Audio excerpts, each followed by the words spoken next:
দুনিয়ার সব থেকে সহজ পদ্ধতিতে দারুণ একটা পিঠের রেসিপি। পিঠে খেতে ইচ্ছে করলে মাত্র 10 টাকা খরচ করে 5-10 মিনিটেই বানিয়ে নিন। ভাবতেই পারবেন না খেতে এত ভালো লাগে। এমন কেউ বাদ থাকবে না যে এই পিঠে পছন্দ হবে না। একদম নরম তুলতুলে পুরো ভরা একটা ভাপা পিঠে। একটা নয়, দেখবেন 10টা খেয়ে নেবেন। নমস্কার বন্ধুরা, নতুন একটা পর্ব দেখার জন্য আপনাদের সকলকে স্বাগত জানাই। আজকে মাত্র 10 টাকা সুজি দিয়ে দারুণ মজার একদম নরম তুলতুলে একটা ভাপা পিঠে বানিয়ে দেখাবো। খেতে দারুণ লাগে, খুব সহজে তৈরি করাও হয়ে যায়। চলুন, আশা করছি রেসিপিটি অনেক ভালো লাগবে। সবার প্রথমে আমি এখানে একটা মিক্সিং জার নিয়েছি। মিক্সিং জারে নিয়ে নিচ্ছি 1 কাপ সুজি। এখানে 200 গ্রাম সুজি রয়েছে।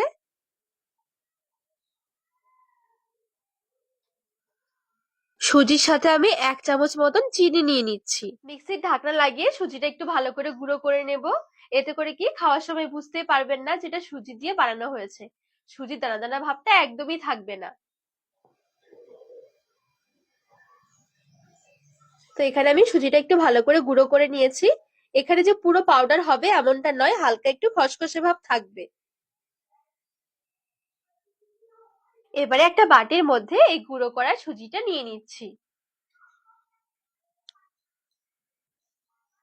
এবারে নিয়েছি 1 কাপ হালকা কুসুম গরম দুধ। দুধটা একবারে না দিয়ে অল্প অল্প করে দিয়ে সুজির সাথে মিশিয়ে নেব।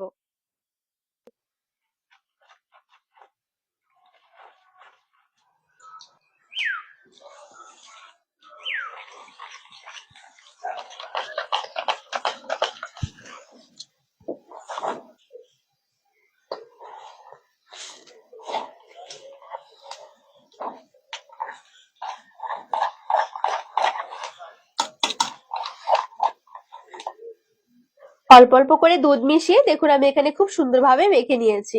এই 1 কাপ সুজি মাখাতে আমার মোটামুটি 1.5 কাপের মতন দুধ লেগেছে। চাইলে কিন্তু এই দুধের পরিবর্তে জলটাও নিতে পারেন, তবে দুধটা দিলে কি খেতে বেশি ভালো লাগবে। এখানে কিন্তু অনেক বেশি পাতলা করিনি, একটু ঘন করে মেখেছি, তবে এটা একটু রেস্টে রাখবো।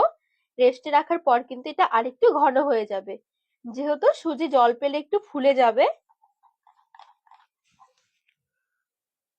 এবারে ঢাকা দিয়ে 5 মিনিটের জন্য একটু সাইডে সরিয়ে রাখছি। 5 মিনিটের বেশি রেস্টে রাখতে হবে না, একটু অল্প সময়ের মধ্যে এটা সেট হয়ে যাবে। গ্যাস ধরিয়ে এবারে এদিকে একটা ফ্রাইং প্যান বসিয়ে দিয়েছি। পিঠের জন্য একটু পুর বানিয়ে নেব। মিডিয়াম সাইজের একটা নারকেলের হাফ মানলা কোরানো নারকেল নিয়েছি। বেশ কিছুটা খেজুরের পাটালি গুড় দিয়ে দিচ্ছি।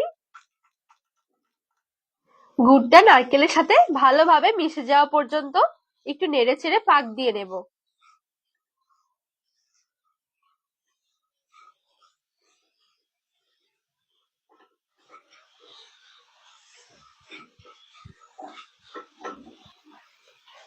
তো এখানে দেখুন গুড়টা কিন্তু নারকেলের সাথে খুব ভালোভাবে মিশে গেছে। আর এখন এই নারকেলের পুরটা একটু নরম মনে হচ্ছে, তবে এটা যদি আরেকটু বেশি পাক দেওয়া হয় সেক্ষেত্রে কিন্তু ঠান্ডা হয়ে যাওয়ার পর অনেকটাই শক্ত হয়ে যাবে। তো সেই জন্য আমি এই নরম অবস্থাতেই পুরটা নামিয়ে নেব, এর বেশি আর পাক দেব না।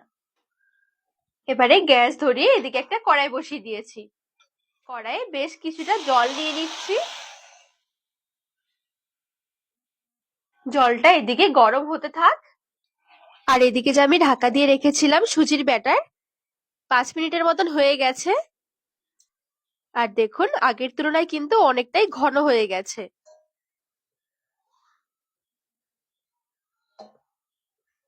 দিয়ে দিচ্ছি হাফ চামচের মতন বেকিং সোডা, 1 চামচের মতন বেকিং পাউডার। একদম সামান্য একটু জল দিচ্ছি। হুইক্সের সাহায্যে ভালো করে মিশিয়ে নেব।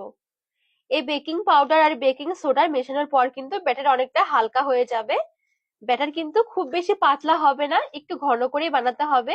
সেই জন্য আমি এখানে আর কোনো রকমের জল বা দুধ দিচ্ছি না।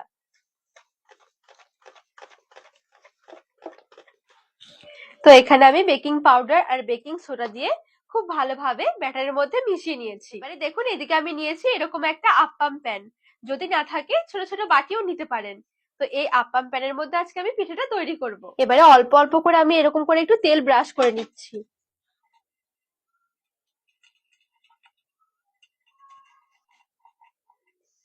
এবারে এদিকে যে আমি ব্যাটার তৈরি করে রেখেছি এখান থেকে অল্প অল্প করে নিয়ে ঠিক এইখানে নিয়ে নিচ্ছি।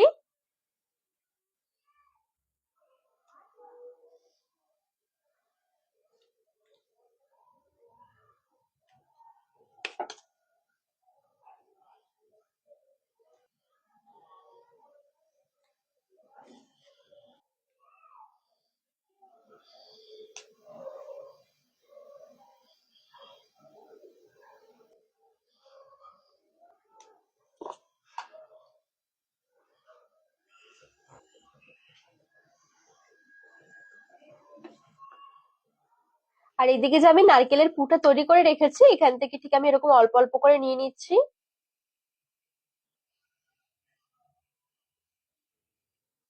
এই দেখুন, ঠিক এইভাবে করে পুরটা দিয়ে দিচ্ছি।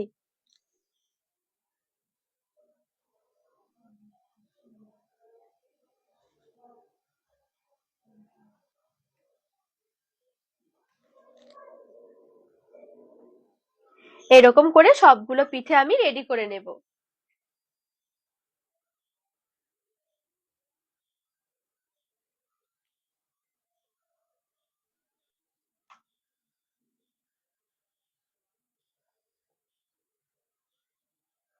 সবগুলো পিঠে ঠিক এরকম করে পুর ভরে রেডি করে নিয়েছি। এবারে ফুটন্ত গরম জলের কড়াইয়ের ওপরে এইভাবে করে বসিয়ে দিচ্ছি।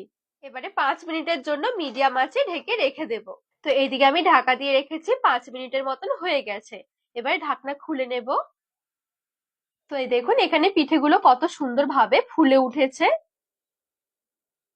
এবারে পিঠেগুলোকে হালকা হাতে এভাবে করে তুলে নিতে হবে। এই দেখুন, কত সুন্দর ভাবে পিঠেগুলো উঠে এসেছে।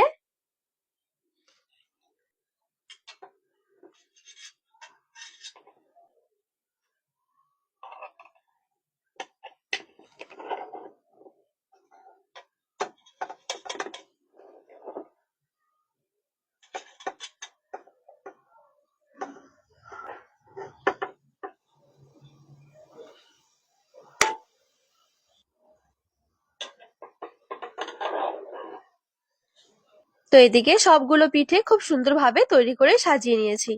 আর এই দেখুন, পিঠেগুলো তৈরি করার পর কতটা সুন্দর লাগছে আর কতটা নরম তুলতুলে তৈরি হয়েছে।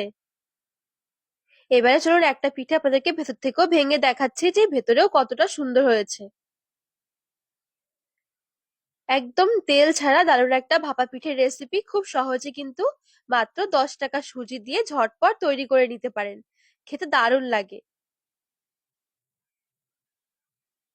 তো বন্ধুরা, আজকে এই পিঠের রেসিপি আপনাদের কেমন লেগেছে অবশ্যই কমেন্ট করে জানাবেন। আর রেসিপি ভালো লাগলে চ্যানেলটিকে সাবস্ক্রাইব করে পাশে থাকার অনুরোধ রইল।